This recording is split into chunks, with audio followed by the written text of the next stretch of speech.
Bom, antes de mais nada, Isabela, muito obrigado pelo convite. Você é realmente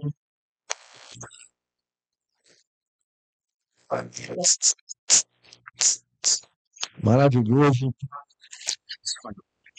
com com essa finalidade de ensinar às mães algumas patologias que elas podem compreender melhor e tratar seus filhos. Realmente, a alergia, antes de mais nada, vocês têm que ter em mente que é um erro do sistema imunológico.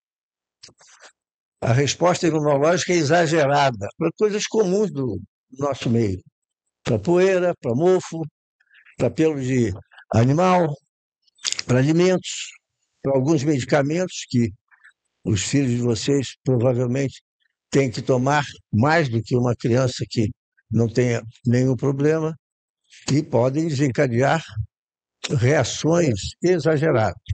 Eu vou falar do exagero. A Mônica vai falar do, ao contrário, do freio, isso é, quando o sistema imunológico não funciona direito. Então, isso vai ser muito importante, pois a doutora Cássia vai falar sobre os problemas de pulmão, do aparelho respiratório, e que está muito ligado a vocês pelas complicações neurológicas que levam a ter problemas do aparelho respiratório. Mas, antes de mais nada, eu queria mostrar para vocês o seguinte: é muito fácil compreender o que pode acontecer com seus filhos. Primeiro, se manifestam em qualquer criança. A paralisia cerebral e alergia é idêntico em qualquer criança. Elas podem apresentar os mesmos problemas com a criança que não tenha absolutamente nada neurológico. E essas manifestações podem ser na pele, no aparelho respiratório, no aparelho digestivo e também relacionado a medicamentos. E, logicamente, vocês têm que entender do que pode estar acontecendo para poder ajudá-los a não ter complicações maiores. Então, vamos lá. As manifestações cutâneas são principalmente dermatite atópica. Dermatite atópica, eu acho até um termo que é interessante para o leigo. É como se fosse uma asma, só que na pele. Tem crianças, ontem mesmo eu atendi um casal de crianças gêmeos, um tem alergia respiratória e o outro tem dermatite atópica, alergia na pele. Vejam como a genética é uma coisa esquisita que a gente não entende muito bem até hoje. E no fundo, é a mesma coisa. Eles têm alergia das mesmas coisas, só que um vai para a pele e o outro vai para a parte respiratória. A urticária e angioedema pode ser provocado principalmente. Angioedema é quando há um inchaço muito grande do lábio ou da pálpebra e pode ser idêntico à urticária. A urticária é aquelas placas todas que vão aparecendo pelo corpo, coça muito, etc. E pode ser devido a processos alimentares, alergia alimentar, e pode ser por medicamentos, e pode ser até por picada de inseto. Tá? E o prurigo estrófilo, que é nada mais que alergia à picada de inseto. E tem várias manifestações mais leves ou até manifestações mais graves, levando até a anafilaxia. Anafilaxia é aquele choque anafilático que todo mundo tem medo, e tem que ter mesmo, até os médicos têm medo, porque enfrentar um choque anafilático é terrível. Muito bem. Aqui, ó, são várias maneiras dessa dermatite atópica. Eu acho que podia apagar um pouquinho a luz para você. Vocês estão vendo bem daí? Várias maneiras dessa dermatite atópica se apresentar. A maneira mais característica, depois de uma certa idade, é nas dobras do cotovelo, nas dobras do joelho, mas pode aparecer em outros locais, como aqui no pé, em outra na coxa, e assim por diante. Aqui, ó, na dobra do joelho, que pode se manifestar também não só como um eczema, isso é, uma lesão na pele. Essa dermatite atópica pode se apresentar também com umas manchas claras, está vendo? Ó?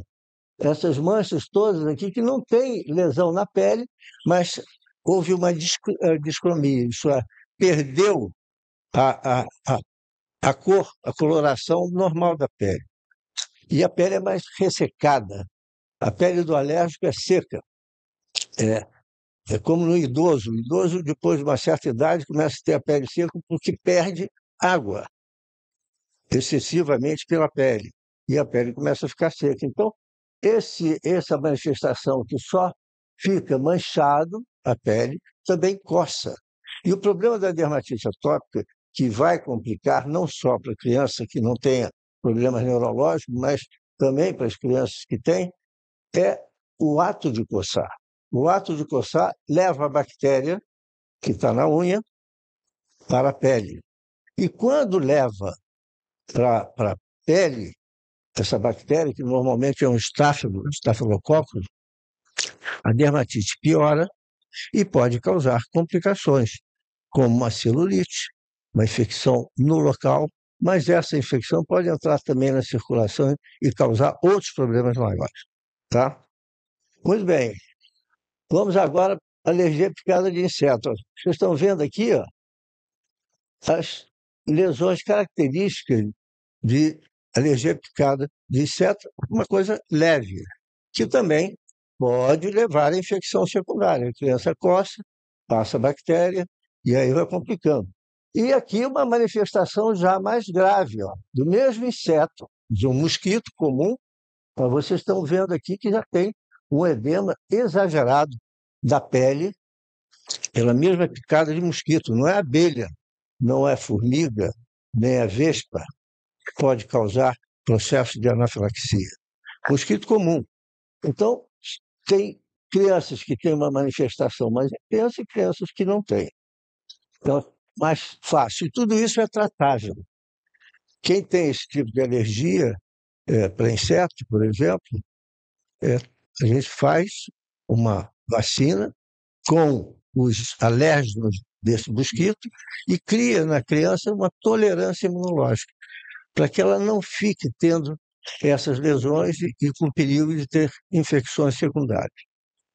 Muito bem. Alergia respiratória.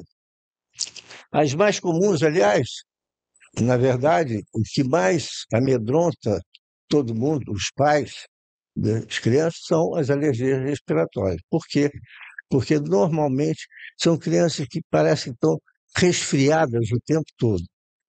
Resfriadas, toda hora com o nariz escorrendo, está tossindo, às vezes aquelas mais graves começam a ter crise de asma, de falta de ar, e assim por diante. Mas começa tudo por uma rinite ou uma rinoconjuntivite, porque normalmente quando tem rinite, tem também coceira nos olhos. Tem uma conjuntivite alérgica, não é infecciosa. E as complicações dessa rinite normalmente são o quê? Na criança, sinusite e otite. Então tem que começar, a criança que começa com esses resfriados repetidos, está com coriza o tempo todo, nariz entupido e tendo complicações secundárias de infecção, tem que procurar um especialista, lógico, o pediatra vai orientar sobre isso. E a asma, aqui 20 a 30% da população, e aqui a asma de 15 a 25%. A asma, logicamente, é uma coisa mais grave, afeta o pulmão, a doutora Cássia vai depois comentar sobre isso também, e as complicações, logicamente, dessas crianças que aspiram com mais facilidade, né, por causa de refluxo, por causa da falta do controle neurológico, da deglutição, e aí tem complicações mais importantes. A doutora Cássia vai comentar sobre isso.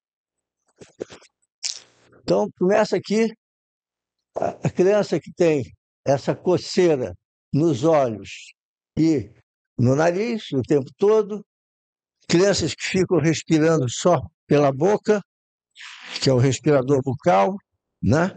E ronca, e aí os pais ficam, essa criança não para de roncar, já tão pequenininho, né? E todo entupido, e, logicamente, levando a complicações, como olheiras, etc. e tal, e levando aquilo que a gente já comentou como complicação, as sinusites de repetição e as otites de repetição. Aqui, uma criança com uma conjuntivite é grave, intensa, às vezes o órgão de choque de uma criança não é tanto o nariz ou a pele. Às vezes ela pode ter uma conjuntivite de difícil controle, e o oftalmologista, logicamente, indica para o alergista dar um jeito nisso. Então, vocês estão vendo aqui esse tipo de conjuntivite, inclusive com uma dermatite periocular, pela secura da pele e de a criança coçar muito. E isso pode levar a um problema mais sério, quando a criança começa a coçar muito, é a ceratite, isso é a lesão na córnea. Que a criança não tem limite em termos de coçar. Então, passa o dedo com muita vontade, pode ferir a córnea e ter outras complicações.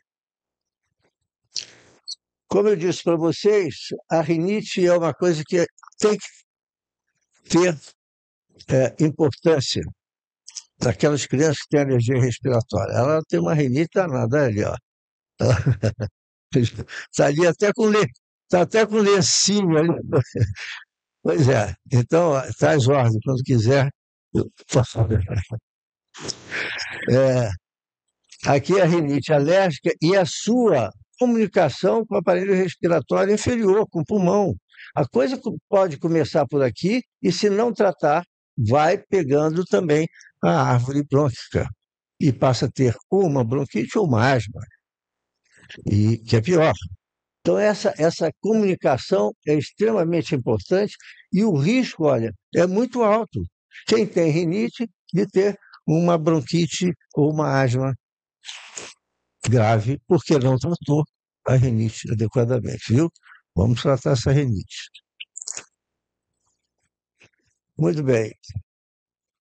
Idade de início da asma. Antes dos 6 anos de idade, é um importante fator preditivo de continuidade da asma após a infância. 30 a 80% das crianças asmáticas iniciam seus sintomas durante os primeiros 3 anos de vida. Olha que coisa importante. No nosso meio, no Brasil, 50 a 65% das crianças asmáticas apresentam sintomas no primeiro ano de vida. Olha só. Então, estejam atentos. Como a criança começa a tossir muito, tosse seca às vezes, sem secreção ou com secreção, e pode caminhar para falta de ar, já sabe. Levem para começar a tratar. O que tem? Pois é. Apareceu tardiamente. Pode aparecer, pode acontecer.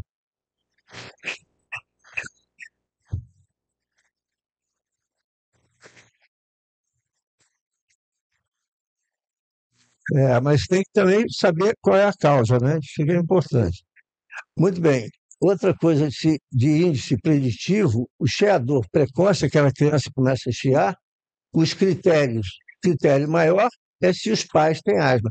Esse fator genético é muito importante em alergia, principalmente alergia cutânea, tipo dermatite atópica e respiratória. A maioria das crianças tem pais alérgicos ou avós. Às vezes pula uma geração e porque a outra geração tinha. Entendeu? E o critério menor, quando tem rinite alérgica, eosinofilia, são umas células que tem no hemograma aumentadas, e os chiados sem virose respiratória.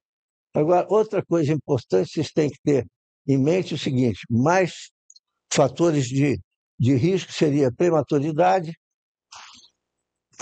o caso da síndrome da paralisia cerebral, falta de amamentação materna, atopia, que é a herança alérgica, elevada exposição aos alérgenos, sexo, não tanto. Acho que hoje 50% masculino ou feminino é a mesma coisa. e infecção pelo vírus sincicial respiratório. Esse vírus é aquele que causa a bronquiolite. E quando a criança tem bronquiolite, logo no início da vida, pode contar que ela vai ter asma. É um fator de risco muito grande. E tem vacina para isso. E tem como se proteger contra isso. Outros fatores de risco ambientais: casa com carpete, elevada umidade interior, ar-condicionado ou aquecimento central que não tem manutenção adequada, principalmente o, o, o ar-condicionado central, porque não tem como limpar direito. E vocês têm que tomar cuidado também atualmente, com esses novos ar-condicionados. Isso aqui, esse ar-condicionado, essas tubulações, como é que se limpa isso? Tem um robozinho para limpar, mas não limpa direito. O ideal é o ar-condicionado de parede, que é mais fácil, qualquer pessoa tira e limpa. Esses novos ar-condicionados têm que tomar muito cuidado, porque eles criam mofo dentro, umidade e mofo dentro do aparelho, e as pessoas não veem. E aquilo vai para o ambiente quando é ligado. Então tem que tomar muito cuidado com isso. E cigarro nem se fala, né? As viroses respiratórias que desencadeiam essas crises de asma na criança são principalmente os rinovírus, coronavírus, o vírus sincicial respiratório que acabamos de falar, e esses outros também. Todos eles provocam virose. Essas viroses provocam crises de bronquite ou de asma, etc. E a infecção secundária bacteriana depois, que complica mais ainda. Muito bem. Alergias alimentares podem ter manifestações digestivas, criança que tem cólica, diarreia, vômitos, quando ingere algum alimento, tem que estar atento, que pode ser uma manifestação de alergia alimentar, mas pode ser também manifestação cutânea, isso é piorar aquela dermatite atópica, pode ter manifestação respiratória, piorar o quadro de rinite, ou de asma, ou de bronquite. Alergia alimentar pode provocar também alergia respiratória e cutânea. E manifestações até sistêmicas, isso é, a pessoa tem um choque anafilático, porque comeu camarão, etc. Eu vou mostrar um caso para vocês agora, que me deu um susto danado, e eu já era macaco velho em alergia, isso é, já tratava de criança há muito tempo. Vou mostrar para vocês aqui agora. Está vendo esse bebê? Eu já tinha uns 20 anos de fazendo alergia. Já vou fazer 50 daqui a pouco. Sou velho mesmo. Então, com 20 anos, eu nunca tinha visto brasileiro nenhum alérgico à banana. Olha só. Aí, essa mãe chegou comigo, com esse bebê lindo, falou assim: olha, ele tem uma alergia à banana, que se encostar a banana nele, ele já começa a ter cólica e começa a ficar todo empolado e começa a chiar. Poxa, brasileiro alérgico a banana, eu falei, não é possível. Mandei buscar uma banana, olha só, a mãe, eu e o neném. Peguei uma colherzinha de café e botei na boca do menino. O menino não tinha nada, estava ótimo. Muito bem. O que aconteceu? Começou a empolar todo, começou a chorar de cólica e começou a ter falta de ar. E eu levei um susto danado, a mãe queria me matar. Porque eu fiz aquilo que se faz hoje em dia, é o teste de provocação oral, isso é, você fazer a ingestão de um alimento quando você desconfia que não é aquele alimento. E eu fiz uma provocação nesse menino, me dei mal. Tive que aplicar adrenalina, fiquei assustado, eu quase morri também, porque já pensou se esse menino tem uma coisa. Bom, mas reverteu, tudo bem. Depois, realmente, eu não está dando para ver, mas eu comprovei com o teste cutâneo que ele tinha uma tremenda alergia para banana. Depois desse menino, eu já tenho mais 2 ou 3 casos que começaram a aparecer. Doutora Mônica já teve? Alergia à banana? Algum caso? Pois é. É uma coisa incrível, está começando a apresentar algumas alergias alimentares que antigamente a gente não via. Não sei por quê. Se é o agrotóxico, se é alguma outra tratamento da banana que estão fazendo, podem provocar esse tipo de reação. E aqui vocês estão vendo, ó, por exemplo, é, crianças que têm alergia não só respiratória, está vendo? Aqui é a parte respiratória, aqui é a parte alimentar. Olha quanta alergia respiratória. E aqui, ó, isso é leite, caseína, beta-globulina, alfa-globulina. Três proteínas diferentes do leite e que a criança tem uma sensibilidade muito grande. E para a parte respiratória também.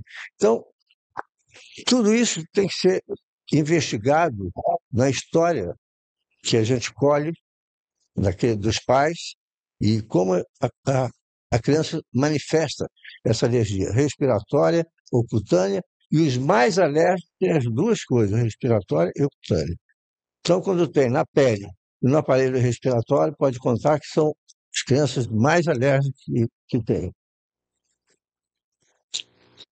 E, por fim, mostrar para vocês a urticária. Nada mais é a urticária clássica que essas erupções, eritema, papulose, coça muito, aqui esse menino deu em todo o corpo, toda a região. O que é isso daí? Pode ser provocado por alimentos, mas isso é medicamento. Esse menino teve essa alergia intensa, uma urticária já bastante grave, que pode levar a erupções muito piores, que se chama eritema polimorfo, provocado por penicilina, amoxicilina. A penicilina é um dos antibióticos que mais causam alergia desse tipo. Mas antes, que causam também, são analgésicos e anti-inflamatórios. Então, muito cuidado com esse tipo de manifestação. Então, eu acho que era isso que eu poderia explicar para vocês, certo? O que pode acontecer em termos desse exagero da resposta imunológica, que são os processos alérgicos, e que se manifesta de várias maneiras, e que, logicamente, os pais já podem, mais ou menos, identificar o que está acontecendo com a criança e procurar não só o pediatra, mas também o especialista. E a doutora Mônica agora vai falar sobre o que acontece com as crianças que têm algum defeito de defesa da resposta imunológica, que é muito importante também. Obrigado. Com licença, muito obrigada, Dr. Carlos. Vamos responder algumas perguntas? Podemos? Vamos. Então, quem quer fazer pergunta, gente? Eu vou passar aqui o microfone. Então, fica esse microfone para o lado de cá, combinado? Boa tarde. Meu nome é Daiane e a questão da penicilina, meu filho ele tem deficiência de G6PD. Então, assim, ele tem umas restrições, né, medicamentosa de alguns alimentos e ele, logo ao nascer, né, no teste do pezinho, foi descoberto, e eu sempre fico na dúvida com relação por exemplo, uma vez ele entrou não ingeriu, ele entrou em contato pela pele com camarão, ficou alérgico. Aí eu sempre tenho dificuldade de saber, uma vez que é medicamento, não é medicamento. Eu sei que não é uma alergia, é um defeito genético, né? Vamos dizer. Não, mas em relação ao camarão, a sua pergunta é essa. Hoje já existe, inclusive no sangue, um exame que detecta a proteína, a alergia para a proteína principal do camarão, que é a proteína do músculo do camarão. E é uma proteína que faz o camarão caminhar e faz o ácaro caminhar também. Então, as pessoas que têm alergia respiratória, muitas vezes têm uma sensibilidade ao camarão, mas não quer dizer que sejam alérgicas ao camarão. Pode ter só sensibilidade, porque é uma reação cruzada, entendeu? Agora, só o fato de ele ter encostado também não quer dizer nada. Quer dizer, o ideal é você procurar esse exame, ou faz o teste cutâneo com o alérgeno do camarão, ou faz o pedido desse exame específico dessa proteína, de alergia a essa proteína. Aí você tem certeza absoluta. E se der tudo negativo, só existe uma maneira, é fazer ele comer o camarão. Mas isso, olha, isso eu canso de fazer. Pessoas adultas que chegam, eu não posso comer camarão, eu colho a história, vejo que não tem, faço o exame, não deu, deu negativo. Aí eu falo assim, olha, vai lá embaixo, compra um pastel de camarão, sobe, senta aqui no consultório e come. Qualquer coisa eu estou aqui. Muitas vezes você tem que provar que não é. A mesma coisa, a pessoa chega com um diagnóstico de alergia à penicilina, porque lá na infância disseram que ele teve uma reação morticária, que pode ter sido na criança ou até um rasgo cutâneo de viral, um processo de infecção viral, e acharam que era da penicilina. E a pessoa nunca mais tomou penicilina. Então a gente tem como investigar isso, não só como teste cutâneo, como também com teste de provocação. Pois não. Boa tarde, me chamo Silvana. Então, o senhor está querendo dizer que é só uma indagação ou até mesmo tirando uma dúvida. Então, quer dizer que o que pode ter acontecido na infância pode não acarretar no adulto? Muitas vezes pode. Muitas vezes pode. Você pode criar uma tolerância imunológica para aquele tipo de alérgeno, entendeu? E sumir.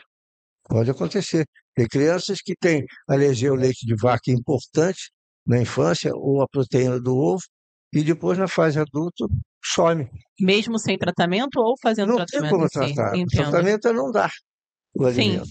Existe hoje já alguns trabalhos, e eu mesmo no congresso agora que eu fui na Europa, de fazer uma vacina, entendeu, para a proteína daquele alimento. É vacina oral. E vai dando em quantidades crescentes até chegar a uma determinada concentração de manutenção, que a pessoa pode fazer uma dessensibilização, só uma tolerância imunológica para aquele alimento. Mas ainda a coisa está se arrastando. Obrigada, doutor. Oi, meu nome é Maria de Fátima. Então, as partes respiratórias que o senhor citou ali, o meu filho ele tem muitas alergias na questão respiratória. Vivia tendo a conjuntivite alérgica, que foi agora, depois de 7 anos que ele começou a ter. Aí o oftalmologista entrou em contato com a alergista que modificou as doses do medicamento, inclusive da injeção que ele toma. E mesmo assim, quando o tempo muda, ele só vivia gripado. E aí nós entramos com um tratamento também pela homeopatia para auxiliar. E foi assim que ele conseguiu agora, ele não está tendo mais essas crises, né, da conjuntivite alérgica e não tem ficado muito gripado, porque a gente entrou com a homeopatia também, Quer dizer, fazendo associado. associado. Então, eu acho que tem que juntar forças. Eu não sou nada contra a homeopatia. Pelo contrário, desde que faça o meu tratamento adequado. Eu não estudei homeopatia, eu não sei lidar com homeopatia, entendeu? Mas juntar o tratamento, perfeito. Deu certo? Deu. Ótimo. Excelente. Tem o quê? Uns 8 meses, e as crises de gripe constante também desapareceram, assim, mas a gente não parou as injeções, que ele toma injeção semanal, e os medicamentos diários. Continua tudo, só reduziu a dose, porque estava afetando a visão, né? E aí, graças a Deus, deu tudo bom. Mas às vezes também você tem que ver o ambiente. As pessoas às vezes pensam que o remédio que vai resolver. Às vezes você tem que pesquisar o que está acontecendo no ambiente, na casa, na escola, etc. Eu vou contar uma coisa para vocês agora, já que você falou sobre isso. Há pouco tempo eu tive um menino, também grandinho, 10 anos, crise de asma, uma em cima da outra, que não melhorava de jeito nenhum, fazendo tratamento, vacina, né? Bom, aí até que um dia eu falei assim, alguma coisa está errada. Aí mandei fotografar a mãe, filmar o quarto desse menino. E acabei, a cama dele, atrás da cama, a cabeceira era uma placa de madeira grudada na parede, tá? E ele dormia ali, encostado. Os arquitetos gostam muito de fazer isso, botar uma placa de madeira grande, fica bonito, etc. Tal. Muito, muito bem. Aí eu falei assim, por favor, manda tirar essa placa, que eu quero ver o que está atrás dessa placa. Tiraram a madeira, atrás era mofo puro, verde, um negócio horroroso. Quer dizer, ele dormindo ali, toda noite, melhorava. Então, o ambiente é importante também. Às vezes, não é culpa do médico, é culpa do ambiente que ele está vivendo e que não estão fazendo a coisa adequada. É Entendeu? até muito interessante o senhor falar isso, que logo nos primeiros exames, nós ganhamos um relatório de tudo assim que a gente deveria tirar de dentro de casa. Inclusive, solicitaram um tipo de shampoo, um tipo de sabonete, ele só usa esse tipo. Nós entramos também com essa mudança também, tipo de sabão em pó para lavar a roupa dele. Foi uma mudança assim radical para poder ter essa prevenção também. Tipo de repelente, tipo de tudo. Mas isso é muito importante. Então, eu já digo para vocês o seguinte: qualquer placa de madeira que tiverem, colocar no quarto, bonito, sempre tem que ter pelo menos 2 milímetros de espaço para ter ventilação. Uma das coisas que aumentou muito, olha, uma importante, na alergia respiratória no mundo inteiro, os arquitetos favorecem os alergistas. É certo. Como é que eram os armários antigamente? Os armários eram soltos, né? Tinha respiração em toda a volta dele, do armário. Aí inventaram os armários embutidos. Armário embutido depende da localização, se a parede dá para o banheiro ou não dá para o banheiro, ou para fora, porque às vezes a umidade vem de fora. Eu quero ver no Rio de Janeiro qual é o armário embutido que não dá mofo. Basta deixar uma bolsa de couro ou um sapato, vocês vão ver que não usar há algum tempo, vai estar cheio de mofo. É ou não é? Outra coisa que inventaram, closet, né? Tem o banheiro, aí depois tem o local onde guarda a roupa, é grudado na porta do banheiro, sem respiração nenhuma, sem janela nenhuma. Toda a roupa fica mofada. É um problema. E aí? Tudo isso tem que ser visto. O médico tem que orientar sobre isso, tem que bater na tecla do ambiente que essa criança vive. E, e outra coisa, as crianças estão cada vez mais dentro de casa, ou por insegurança, e isso é um problema das crianças com paralisia cerebral, que são crianças que ficam muito em ambiente fechado, porque é difícil mesmo locomover para ambiente aberto, pegar sol, sair, etc. Não tem não tem como fazer exercício muitas vezes. Tudo isso vai agravando. Muito bem. Mais alguma? Vamos dar? Não.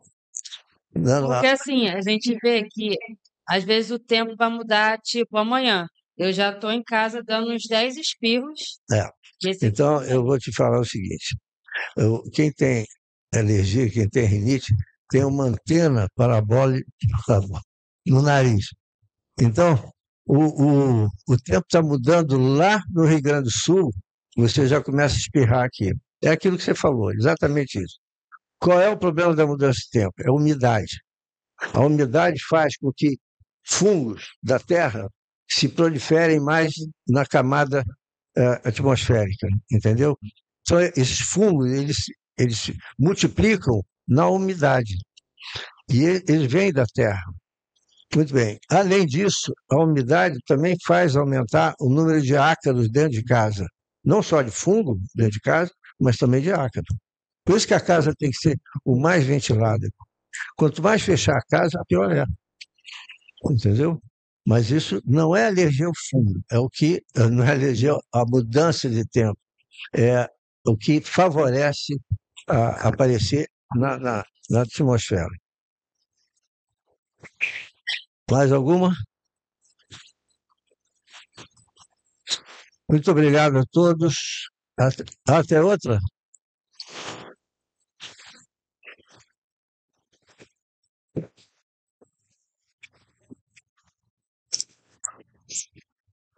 Uma salada. Boa tarde. Boa tarde. Boa tarde. Uma vez que as roupas já estão com mofo, tem que jogar fora ou tem como. Como é que é? Quando a nossa roupa pega mofo, a gente tem que jogar fora, Não. Lavar. lavar e Lavar.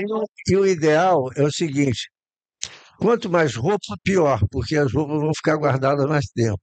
O ideal é estar sempre circulando com as mesmas roupas, entendeu? Que essas estão sendo lavadas sempre. Esse é que é o problema. A mulher, por exemplo, tem guarda-roupa lotado. E aí, muitas dessas roupas não são usadas durante muito tempo. Quando vai usar, é o que acontece também do verão para o inverno.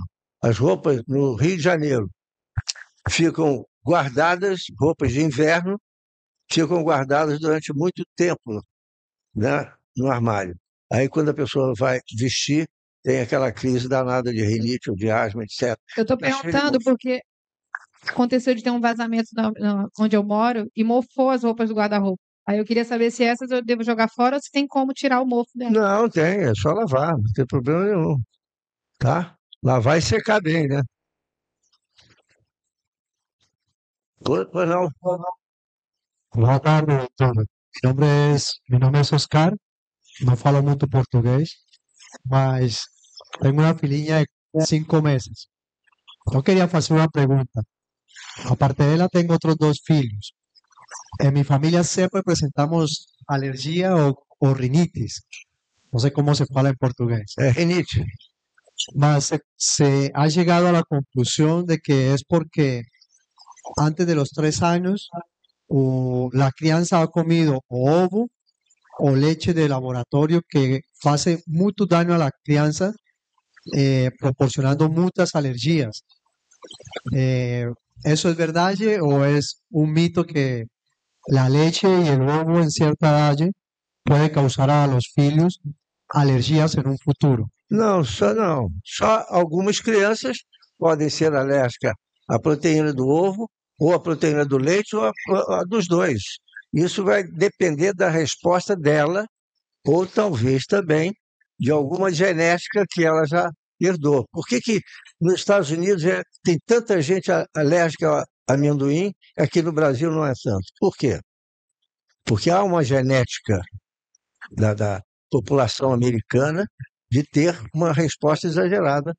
Agora, a criança que desenvolve alergia ao leite, porque, enfim, uma hora você vai ter que dar a proteína do leite, e ela pode ficar alérgica.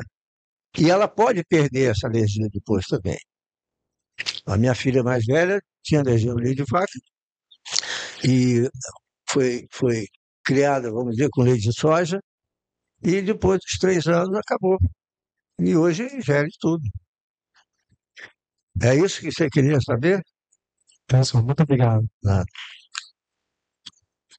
Obrigado. Vamos ter que encerrar. Desculpa, eu sei que ainda tem muitas dúvidas, né? Se Deus quiser, vamos ter outros encontros como esse, né? Espero, doutor Carlos. Temos que cumprir o horário. Então, pois não. Está funcionando aqui? Deixa eu só dar mais uma dica para vocês. A doutora Mônica é alergista pediátrica, chefe de serviço no Hospital Servidor do Estado. Tudo que eu não respondi para vocês, eu passo para ela.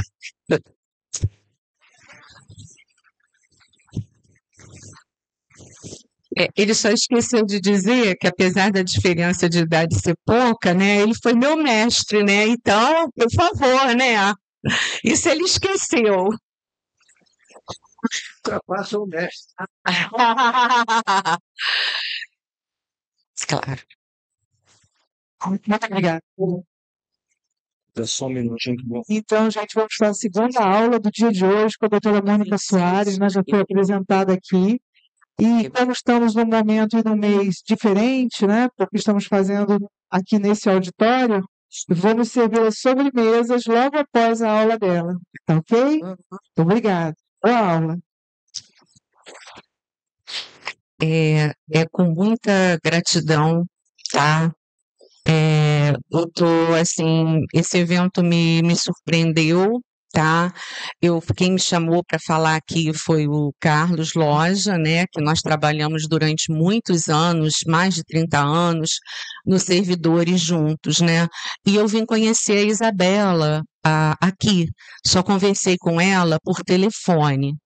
E eu estou encantada com esse programa, tá? Eu acho que toda vez que um grupo de pessoas se unem para conversar e que elas têm entre elas caminhos, desafios, rotinas comuns, com certeza essa conversa é capaz de florescer. E isso foi o que eu vi aqui. Eu acho que todos nós, com ou sem crianças especiais, todos nós que estamos aqui hoje, vamos sair mais fortes, tá? E eu tô, e isso me emocionou profundamente, tá? Bom, então começando, né? Eu vou comentar com vocês sobre a deficiência do sistema imunológico, tá? Os meus slides, eles vão me servir para eu ter parâmetro, mas eu vou explicar direitinho as imagens, tá? Mais ou menos em 1950, não sei se alguém aqui viu o Menino da Bolha. Era um menino da bolha, a mãe da Isabela viu, né? O Menino da Bolha era um menino, foi quando se começou a falar naqueles pacientes que nascem e não têm defesa para se defender das infecções. Alguma coisa errada tem por dentro deles, nas células deles, que eles não conseguem se defender das infecções. Então, foi exatamente aqui, em 1952, né, que apareceu o Menino Bolha. E se descobriu que aquele menino, ele não conseguia fazer anticorpo. Aí, o que fizeram com ele? Botaram ele, tipo, numa nave espacial. Ele estava, sabe, parecia uma espaçonave. Ele vivia sem contato com o mundo, para ver se ele conseguia se defender, não entrar em contato com micro-organismos. Então, o grande passo do início da descoberta dos pacientes que não têm defesa própria começa nos anos 50. Então, tudo isso é muito novo. Sabe? Não é uma coisa assim tão como a asma, isso é muito novo. E o interessante que eu queria dizer para vocês é que tudo na vida tem dois lados. Tem um lado bom e um lado ruim. O maior avanço da descoberta dos defeitos da defesa dos pacientes se dá na década de 80, quando se descobre o vírus da AIDS. Então, eu queria mostrar para vocês que quando a gente tem situações difíceis, a gente tem uma situação difícil, mas, por outro lado, às vezes surgem novas possibilidades. Então, foi vivendo a era HIV, em que eu, como pediatra, não tinha medicamentos para tratar as crianças, e foi ali que eu mais aprendi sobre imunodeficiência. Então, isso para mim, eu me sinto assim privilegiada por ter essa oportunidade, tá, que Deus me deu de me mostrar que de tanto que a gente chorou até chegar ao tratamento, até se chegar a descobrir como é que a gente conseguia ver quanto que o paciente tinha de carga viral, se ele estava controlado, foi através das infecções do paciente com imunodeficiência que a gente começa a descobrir que existiam outras imunodeficiências que não eram HIV. que eram imunodeficiências primárias. Claro que a gente já sabia desde 1950, mas a partir do HIV todo mundo começa a estudar. Novos exames aparecem. E hoje a gente tem cerca de 480 doenças que afetam a função do sistema imunológico. E isso é uma expansão enorme. Então, esse gráfico que parece difícil, vocês vão ver que os números das doenças lá nos anos 80 eram muito poucas. Com o avanço das tecnologias, né, dos exames por vias moleculares, a gente começa a ver que tem muitas doenças que não são HIV, até porque o HIV é uma imunodeficiência secundária, né, que a gente hoje diagnostica. Então, fica para a gente, e principalmente para o médico, né, que sempre vai ter algo mais que a gente só consegue ver no futuro. Aqui, para onde é que eu aponto? Ah, foi. Agora, uma coisa que é bacana, né, e que eu falo muito para os meus alunos me chamam de Doc, tá? Doc, você dá aula de imunologia, quando a gente está assistindo a aula, a gente entende tudo, mas depois que a aula acaba, a gente já não consegue mais lembrar direito. E eu começo dizendo para eles que a imunologia é uma sociedade. Na verdade, é uma sociedade microscópica. Então, nós temos várias células com funções diferentes. E essas células somos nós. Somos nós em tamanho menor. Então, nós temos aquelas células que são os nossos primeiros soldados de defesa. E passou? Nós temos as células que são os nossos primeiros soldados de defesa. Vocês lá, quando vejam um hemograma que é colhido para os seus filhos, que é colhido da gente, a gente tem umas células lá que são os soldados que vão no início da guerra. São os bastões, são os segmentados. A gente tem outros soldados, que são os linfócitos, que estão lá na retaguarda e que são responsáveis por um outro tipo de defesa. Então, o sistema imunológico, ele trabalha como seres pequenininhos. E o que é interessante é que a gente sempre comenta, né? A gente comenta que os anticorpos nos defendem, tá? Mas a nossa defesa não é só pelo anticorpo. Existe um outro tipo de célula que também trabalha nessa defesa. E cada uma célula tem o seu posto diferente. E é assim que a imunologia vem e está presente em todas as patologias. A outra coisa é que, então, a gente também tem, além dessas células, a gente tem outros fatores que nos protegem. Se a pele é saudável, vocês acabaram de ouvir que a pele de dermatite atópica facilita a infecção, né? Se aquele paciente, né, apresenta uma varredura no nariz, no pulmão, no intestino, eficaz. Porque a gente tem uma vassourinha dentro das nossas mucosas.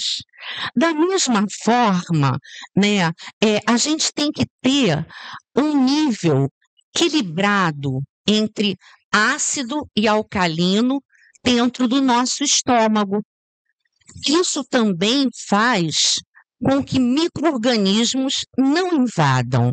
Então, gente, é uma sociedade em que cada um tem uma função e que quando um falha, as consequências vêm.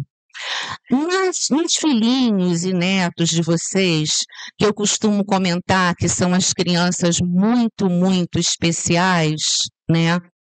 Eles acabam tendo mais infecções por outros mecanismos também. Não que eles não possam ter imunodeficiência, eles podem. Mas se eles têm se eles babam muito, se eles têm dificuldade de se alimentar, isso tudo vai interromper o fisiológico e promover a possibilidade de mais infecções. Agora, vamos mais adiante um pouquinho. A gente sempre pensa que quem tem uma imunodeficiência tem muita infecção. E realmente esse é o princípio inicial. Quem tem uma deficiência do sistema imunológico tem muita infecção. Mas vocês vão sair daqui sabendo que quem tem imunodeficiência não é apenas infecção recorrente. Quem tem imunodeficiência pode ter uma doença maligna diferente, pode ter níveis de alergia muito, muito, muito, muito graves, pode ter doenças autoimunes, como lúpus, tá? Pode ter doenças em que crescem as ínguas. Então, isso tudo de uma forma muito, muito exagerada. Então, não são só as infecções. E aí, esse é um grupo brasileiro, a gente tem vários sinais de alerta para que os pediatras e que as próprias famílias se perguntem: será que o meu filho tem imunodeficiência? Então, foi criado uns 10 sinais de alerta para isso. E primeiro sinal de alerta, tá, é uma história familiar com imunodeficiência. Se eu tiver que dizer para vocês, o casamento entre primos favorece imunodeficiência. Tá? Isso é importante, porque aí junta a genética de um parecida com a genética de outro e juntando a doença vem. Agora, quando a gente pergunta se tem história familiar de erro inato da imunidade, a gente não pode falar assim com os pais, pode? Não. Nem nunca ou ninguém ouviu falar em erro inato da imunidade, imunodeficiência primária. A gente tem que ser muito cuidadoso e perguntar: mamãe, tem algum familiar que tenha falecido nos primeiros anos de vida, sem um diagnóstico? Tem algum familiar que tenha tido uma infecção e aquela infecção fez ele partir? A primeira infecção? Então, a maneira que o médico tem na relação médico-paciente é saber abordar sem chocar. O último pacientezinho que a gente teve pelo Sistema Único de Saúde era uma imunodeficiência combinada. A gente conseguiu mantê-lo vivo até 9 meses. Com 9 meses, a gente não tem transplante de medula óssea. A gente tem muita dificuldade do transplante com menos de 1 ano de idade na cidade do Rio de Janeiro. Para vocês terem uma ideia como é que a gente está caminhando. Aí esse paciente foi para Curitiba, infelizmente ele não resistiu ao transplante. Foi depois, acho, de eu conversar com a mãe.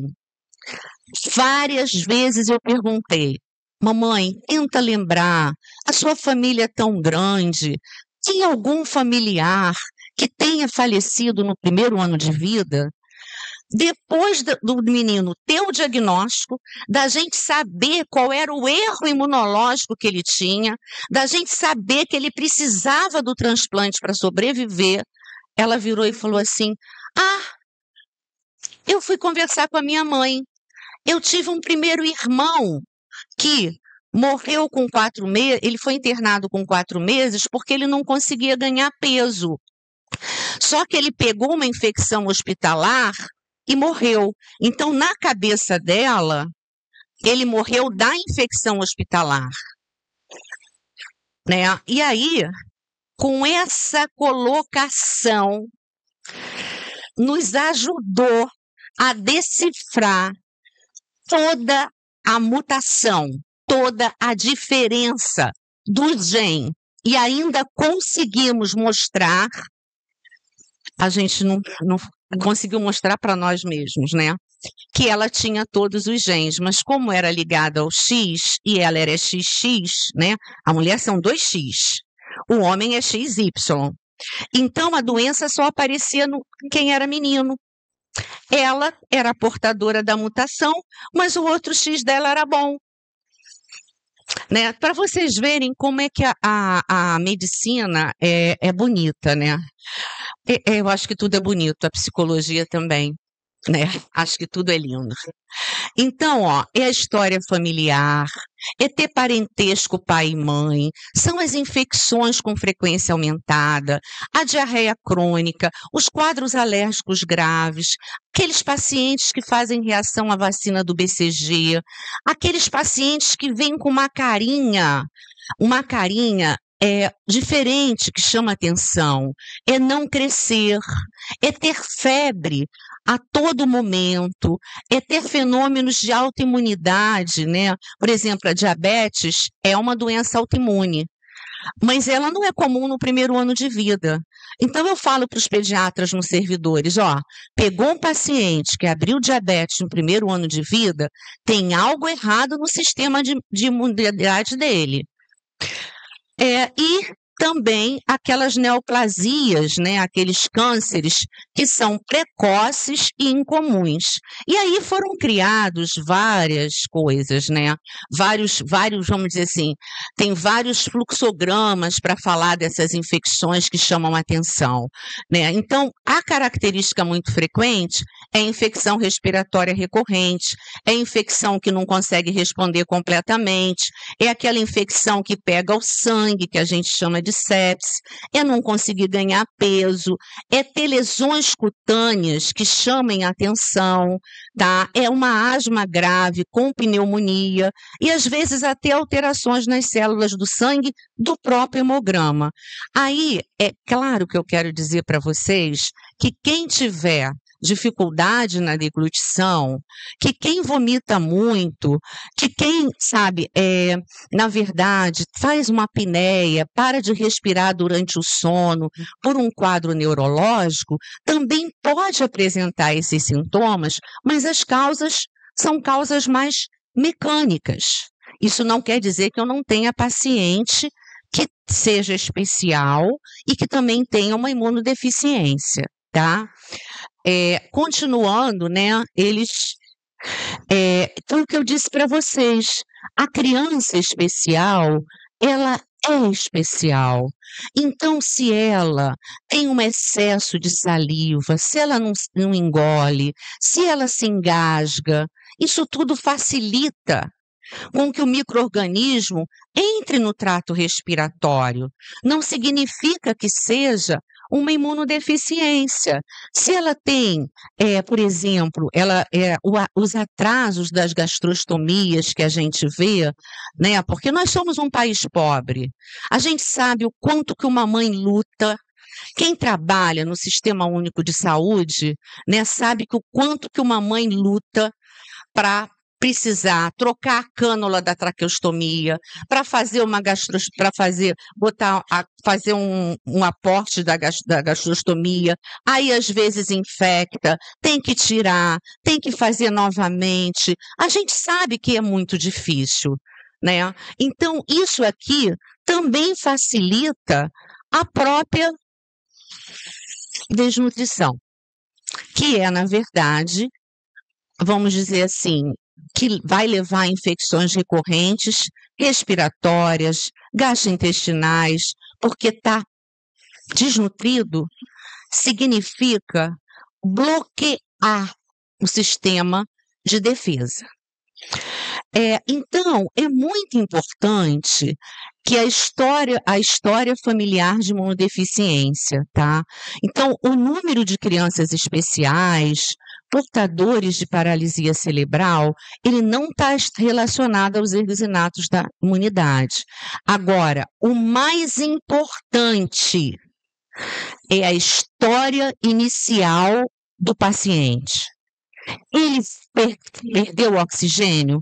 Foi uma asfixia ao nascimento? Ele pegou, o irmão teve contato com alguém com meningite, fez meningite? Então, é a história. A história é que alerta quando você está diante de uma criança especial, tendo ou não a possibilidade de imunodeficiência. Então, na vida da gente, a gente tem que sempre saber como tudo começou. E isso é assim, tá? Porque se a gente tem um bebê que nasce com 7 meses, que fica no aparelho, numa ventilação mecânica, durante 15 dias, 20 dias, né? Que vai fazer fundo de olho, que vai fazer ultrassom da cabecinha, que não chorou quando nasceu. Ele tem causas na sua história para o que aconteceu com o desenvolvimento posterior dele. Então, isso tudo é a história da gente que leva o médico a suspeitar se tem uma concomitância da imunodeficiência com uma criança especial.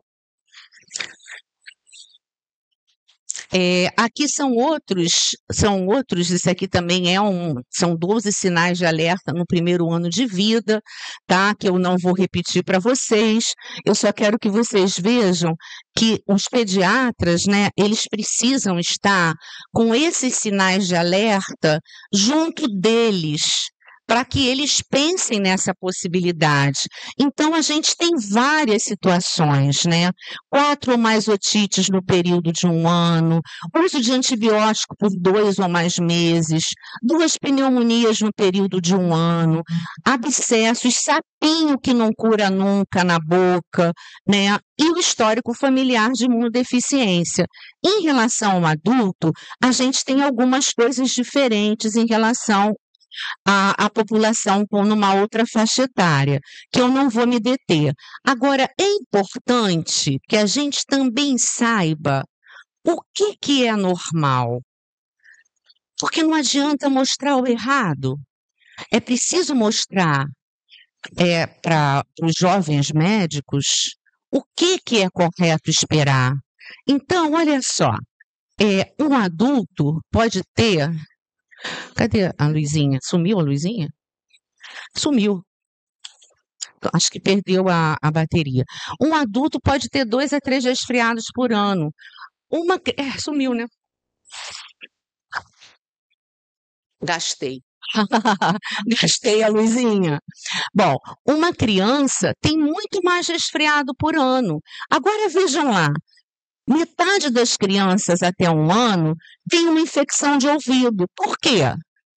Porque elas mamam deitadas, porque a boca, o nariz e o ouvido estão em comunicação, porque elas não ficam em pé. Então, é comum ter a otite, tá? Mas não mais do que isso.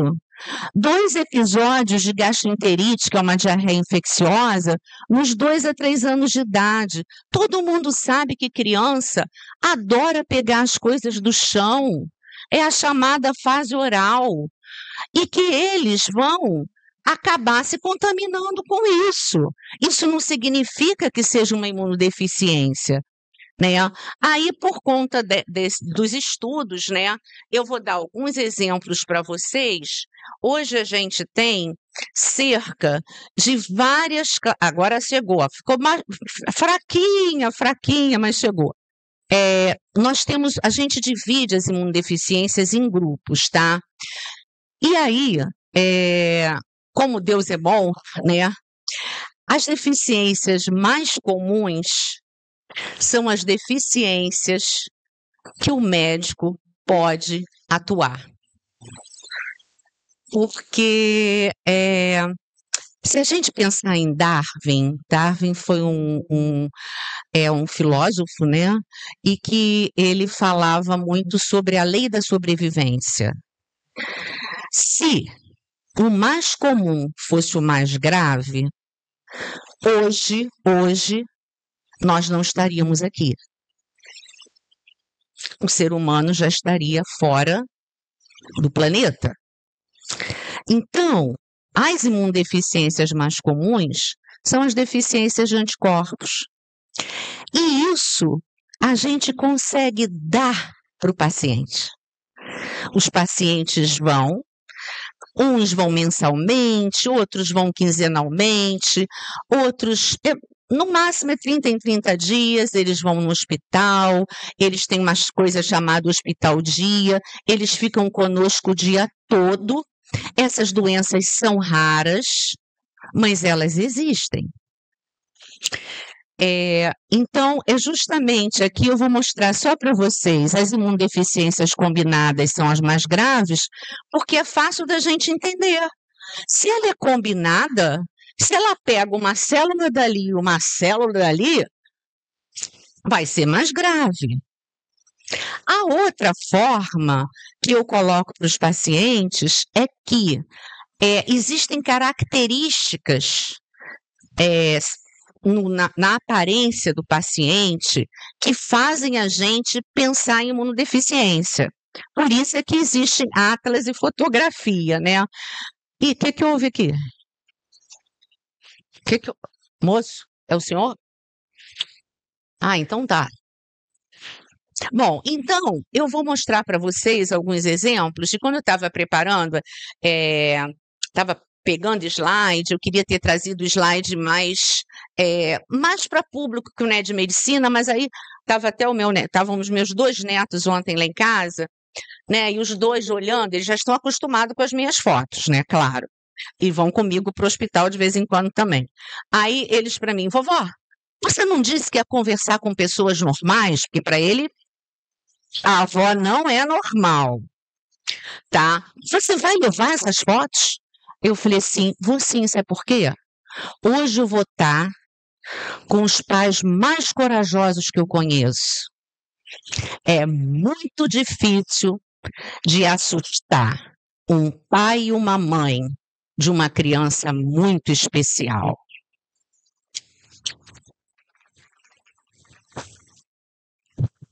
Como é que eu vou? Gente, não vai para frente, o meu negocinho aqui tá ruim. Quer que eu vá para o computador?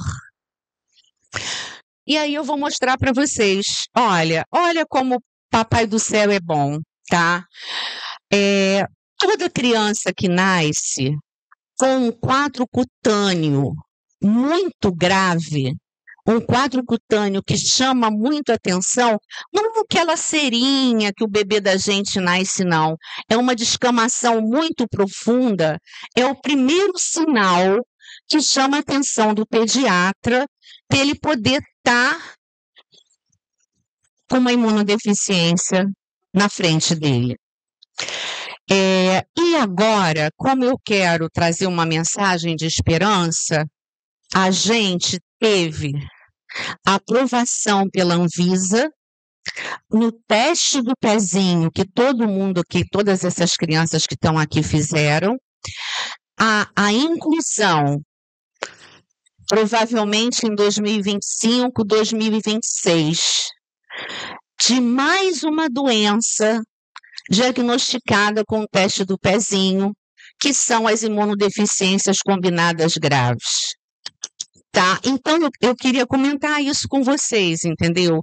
A imunodeficiência combinada grave, eu falei de um paciente meu que foi para o transplante e que morreu. Mas a gente tem uma porta aberta hoje.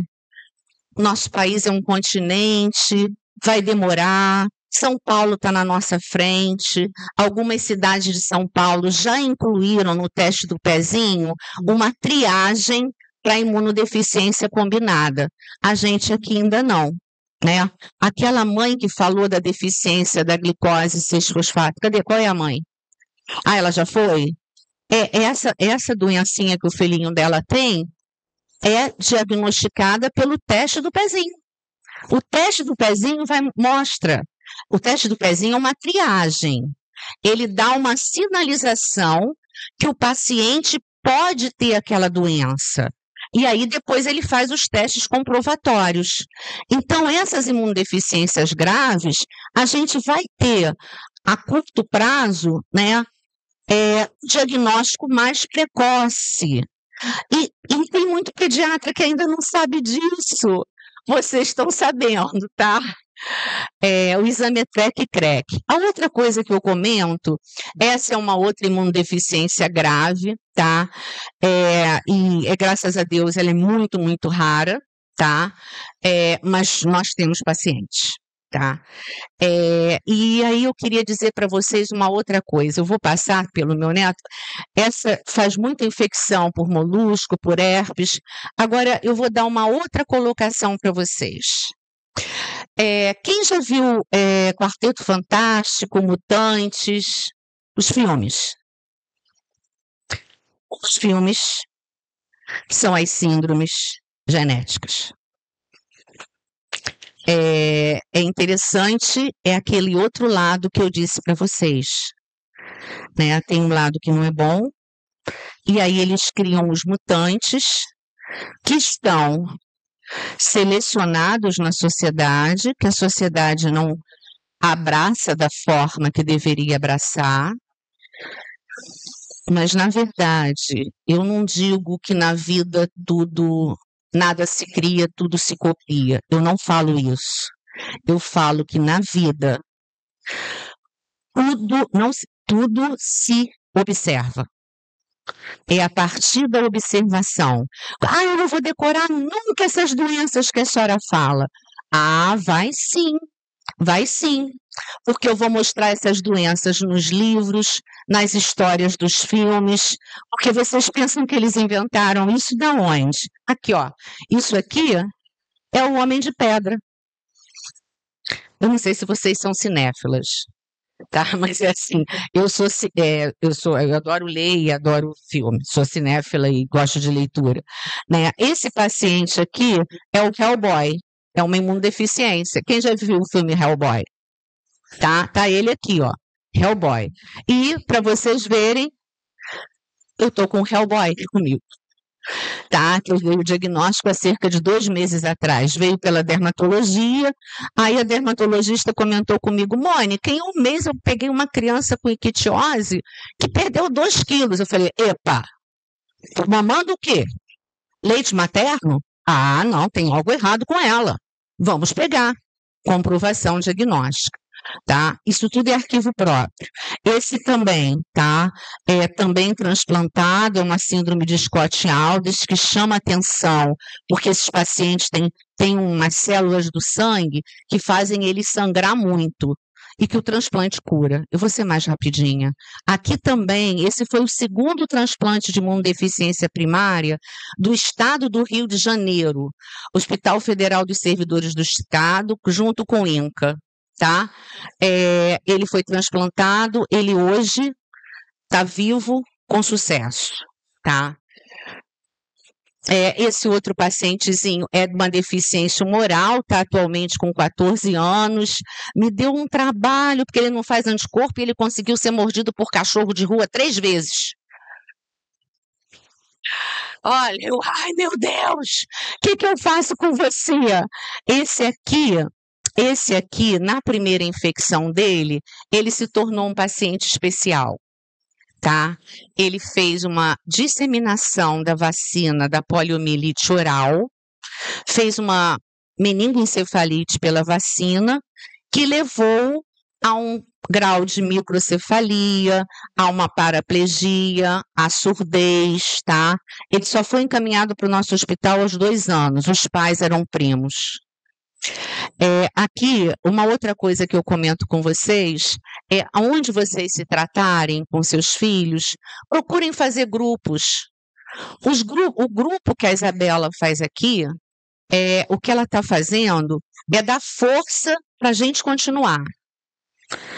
Porque não é só o tratamento médico, é o tratamento da cabeça, é fortalecer a gente por dentro. A arte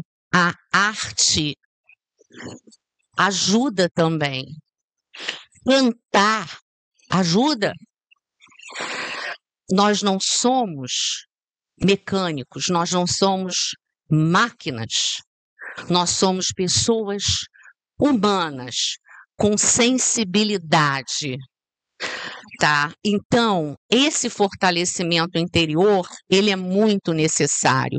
Então, quando esses pacientezinhos vão lá no hospital dia, que está uma enfermeira que é minha mão direita, Eliana, né?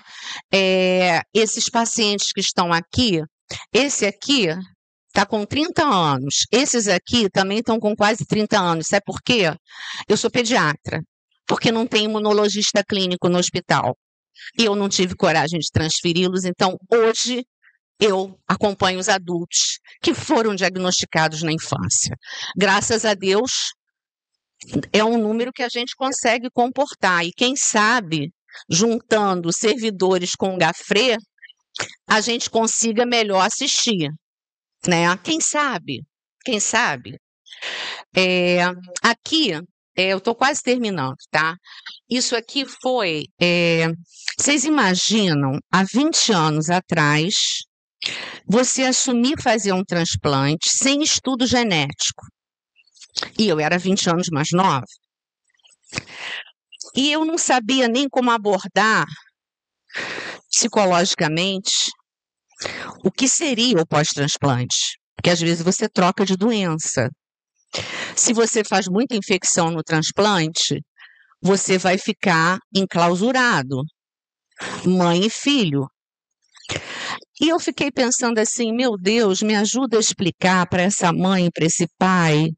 E o transplante não é feito nos servidores, não, é feito no INCA. Na época, quem me ajudou nesse transplante foi o Daniel Tabac. Tá? Depois ele caiu, porque acharam que ele estava passando gente na frente no transplante. Imagina, transplante tem que ter compatibilidade. Como é que você passa na frente? Você precisa de compatibilidade. Mas, enfim, é isso. Aí, eu expliquei para ele, eu vou falar o nome dele, Caleb. Eu falei assim, Caleb, nós encontramos um irmãozinho igual a você, igualzinho a você, só que por dentro. Ele é igual a você. E sabe onde é que ele está? Ele está na Austrália. E ele vai vir para te ajudar. Eu não quero irmão! Eu não quero irmão! Eu falei, ai meu Deus, como é que eu vou fazer isso para ele? Aí, ele já... Eu não dirijo, tá? Eu não dirijo, né? Eu tenho uma incompetência horrorosa, não dirijo, tá? Então, ele, apesar dele dizer que ele não queria o irmão, ele fez esse desenho. Elizabeth? Como é seu nome? Helena. Música linda, Helena, né? Ele fez esse desenho para mim. Essa aqui era eu, tá? Eu sempre gostei muito de usar saia, né? Na época a saia era curta, agora é comprida. Então ele fez o táxi, ele fez o pai, a mãe, ele, e ele desenhou o irmão. O irmão que estava do outro lado do mundo. Ainda mostrou o avião. E nós estávamos perto do Natal, onde a gente tem uma ONG chamada Reviver e que a gente faz uma festa com os pacientes crônicos nos servidores. E ele desenhou a festa, só que ele não podia estar nela, porque ele estava no pós-transplante. Eu acho esse desenho, como outros, né? Eu acho que a criança é de uma sensibilidade absurda. A gente não tem conhecimento do que os pacientes que têm uma neuropatia são capazes de perceber. Nós não temos. Essa área da medicina ainda está por vir. E agora, não vai para frente? Eu já falo demais e o negócio não nem. Ai, meu Deus, estava o nome dele, gente. Aqui são as minhas equipes no passar dos anos, né? Eu sou fiquei, a maioria dos meus colegas se aposentaram, como o Carlos Loja, né? E assim, é um grupo que pode passar. Aqui está o Caleb. Olha o Caleb aqui. Aqui, esse aqui grandinho. Cada vez que tem um transplante, ele vai no hospital para conversar com os pais. Esse outro aqui também, que está pequenininho, também está transplantado e ficou bem, né? Que são meus pacientes, as pessoas. Ali estão os meus, na minha família, é tudo XY, então estão lá eles lá juntos, lá brincando, lá na primeira foto. Eu com os meus alunos, pode passar. Eu com os meus alunos. Em minha equipe, pode passar. Então, qual o prognóstico das imunodeficiências primárias? Época do diagnóstico. Tratamento adequado, transplante, imunoglobulina, citocinas, fatores de crescimento que eu não teria como explicar, a doença de base e as vacinas especiais do CRI que os seus filhos precisam estar. Todos têm que receber as vacinas que existe possibilidade para eles receberem, porque isso vai ajudá-los a ter menos infecção. Então, agora, além disso, a gente precisa de uma equipe que começa pela família, pela psicologia, pela fisioterapia, pela fono, pela terapia ocupacional, serviço social, nutrição, enfermagem e o que eu acho que faz a diferença na sociedade. Não esperem dos políticos. Nós temos que fazer a diferença. É o voluntariado. Através da Isabela, que é o exemplo aqui, né?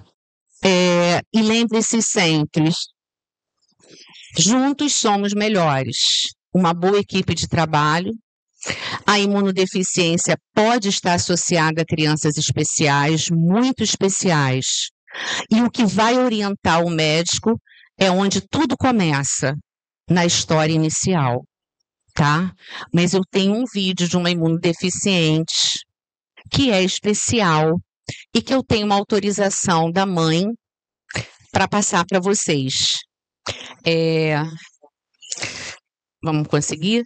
Eu tive uma doença grave e no Covid eu consegui ficar fora do hospital por 4 meses. Depois de 4 meses eu falei, gente, eu vou com toda a parafernália, eu não consigo mais ficar em casa, vou voltar para o hospital. Mas antes de eu voltar foi meu aniversário. Aí o serviço de pediatria fez com a minha família, sem eu saber, com os pacientes, claro que alguns, né? Com os funcionários. E aí eu vou trazer uma menininha especial, que foi, dentro das histórias, foi a que mais me emocionou, né? Ela é minha paciente desde os 3 anos de idade, ela hoje tem 24 anos, tá? E ela conseguiu falar, porque às vezes a gente não fala, né? Às vezes é o contexto que engloba mais. Eu não sei se ele vai conseguir passar. Se não conseguir, tudo bem, a gente termina aqui, que eu acho que eu já devo ter passado de 30 minutos. Eu passei. Não se preocupe com isso. Não, fala a verdade. Não se preocupe. Passei. Não se preocupe.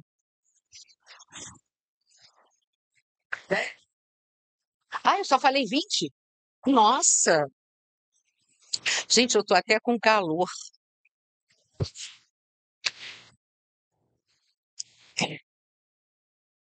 Então, enquanto eles resolvem ali, né, depois vamos fazer as perguntas. Lembrar que vamos poder fazer só meia dúzia de perguntas, sejamos breves, porque a gente tem o horário de auditório que a gente tem que cumprir, tá bom? Então, depois da aula dela, brilhante, né, gente? Brilhante. Depois da aula dela, nós vamos, então, às sobremesas, temos só 20 minutos, tudo bem? Tudo bem, muitas coisas gostosas, deliciosas para vocês. chocolate, baba de moça, nozes, tem tudo.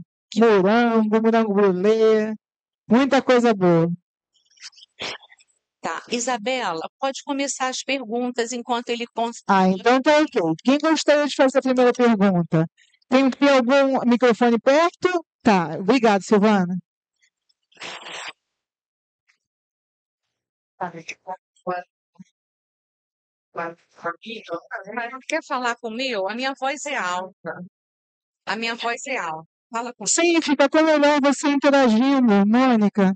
Fica até melhor você interagindo. Boa tarde, meu nome é Fernanda. Na verdade, não é uma pergunta. Eu não gosto de perder a oportunidade e eu não sei nem quais palavras utilizar, né, para poder agradecer o dia inteiro de hoje. Não finalizou, acredito eu.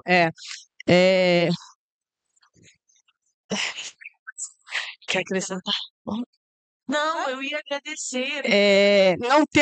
Eu não tenho palavra, eu não sei qual palavra utilizar por esse dia, pelo que você está proporcionando para a gente.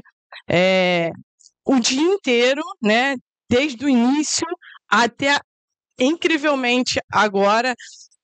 Eu estou arrepiada da cabeça aos pés. Eu estou impactada. Vocês me desculpem, eu preciso falar o que eu nem sei falar, o que eu nem tenho palavra para falar. Só gratidão.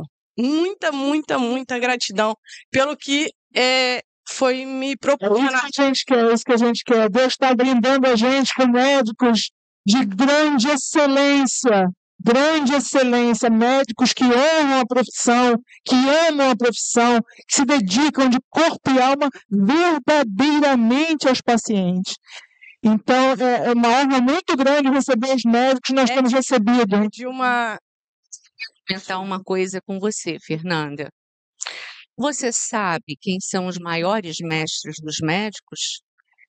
As mães e os pacientes e ele.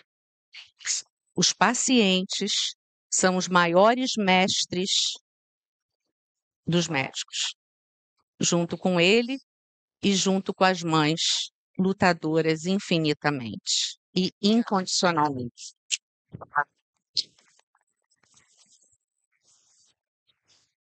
Meninas, alguma pergunta mais? Porque agora eu vou começar a pergunta aqui.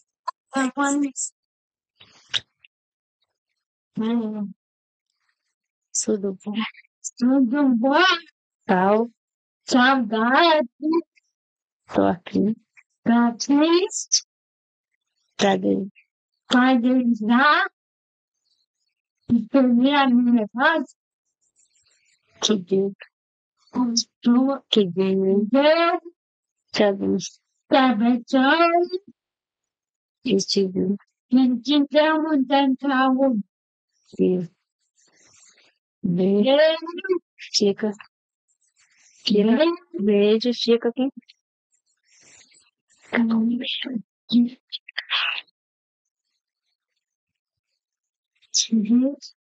A cada amizade construída aos poucos, uma vida que a gente quer com beira e tribeira. Oi, Moniquinha. Estou feliz de falar com você hoje, no seu aniversário. Você que eu considero uma grande amiga e uma amiga degenerativa, progressiva. Mas isso não significa que a gente possa ser feliz enquanto a gente estiver aqui. Isso aí. Muito obrigada. Vamos ver agora as sobremesas, meninas. Vamos lá, temos 20 minutos, combinado? Vamos voltar.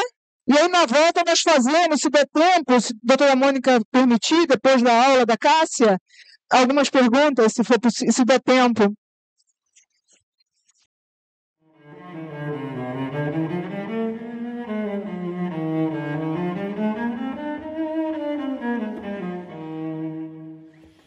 Olá, meninas, retornamos aqui. para nossa última parte, nossa última aula, e vai valer muito a pena. Então, vamos ter uma aula feita a 4 mãos. As primeiras 2 mãos da doutora Fátima Pombo, pneumologista, do IPPMG. E vamos falar também, e quem vai dar a aula para nós são as outras 2 mãos. Doutora Cássia Vaz, gastroenterologista do IPPMG, e mais várias coisas que ela vai dizer aqui para vocês, porque o currículo é extenso. Então, recebam com a palma, com salva de palmas. Querida, obrigada. Seja bem-vinda. Seja bem-vinda. Obrigada, boa tarde a todos. Primeiro, eu gostaria de agradecer o convite, que a Fátima entrou em contato comigo, porque ela precisava aquele tipo de coisa de energia e o lugar certo. Ela falou, esse é uma coisa que a gente tem que estar envolvida. E eu falei, você diz, eu acredito, vamos embora. Que a gente trabalha muito junto, exatamente nessa questão da interface da pneuma e da gastro, e ela falou, esse é o tema que a gente tem que abordar e mostrar a nossa experiência num ambiente que é importante, que pode fazer diferença. Falei, claro, juro que não imaginava a importância e a força da união, que esse é o tipo de situação que a união faz a força e a diferença, e conhecimento é uma coisa que a gente tem que espalhar. Porque conhecimento ajuda a construção, conhecimento ajuda a perder o medo, que eu acho que um dos principais problemas relacionados à pneumonia de repetição é o medo. Você nunca vai pensar, vai dar tudo certo. Na primeira vez que você ouve a palavra, só tem história ruim. Só tem. É incrível como as pessoas não ajudam as mães falando, vai ficar tudo bem, já aconteceu isso e deu certo. Só contam a pior história que a pessoa conhece. Então eu acho. Hã? Mas eu falo sempre para as minhas pacientes, gente que não ajuda, você só fala assim, só pode dar opinião se pagar fralda, se pagar leite para criança, se pagar boleto. Gente, é regra. Se encher sua paciência, só pode dar opinião se pagar boleto. Depois manda, fala isso para toda mãe. As pessoas gostam, ninguém ajuda. Tá aqui à tarde para ajudar, ninguém faz. Só vai. Eu falo sempre isso. Se vai dar opinião, tem que pagar boleto. Senão, manda embora. Sempre falo isso. Vamos falar, porque essa aula a gente fez também de uma forma compacta, que a gente sabia que eu ia ser a última a falar, eu pensei, as pessoas já vão estar cansadas, um sábado. A gente tem que adicionar sem atrapalhar o final de semana, né, gente? Então, vamos falar de pneumonia de repetição. Pneumonia de repetição, eu digo que é um conceito muito difícil, porque emocionalmente, a segunda pneumonia sempre vai bater no coração. Foi 10 anos depois da primeira, mas você sempre vai pensar, foi a segunda pneumonia do meu filho. Então, em termos de doença, tem um conceito muito bem definido, que nós temos, que são 3 episódios no período de 1 ano, ou mais de 5 episódios em qualquer época da vida. E qual é o problema dessa definição? A importância de ter um pediatra que acompanhe. Porque às vezes você vai na emergência, eu colho o exame de sangue, eu colho o raio-x. Eu queria que toda mãe tivesse essa certeza de, na dúvida, eu vou passar o antibiótico. Porque se tem uma alteração do raio-x, tem uma alteração no exame de sangue que pode ser, eu prefiro começar o antibiótico e essa criança ser revista em 3 dias e a gente suspende, do que eu correr o risco de deixar essa criança sem proteção. Porque nós temos a noção das dificuldades do sistema de saúde. A gente não sabe se aquela pessoa depois vai ter alguém para levá-la de volta no hospital para reavaliação.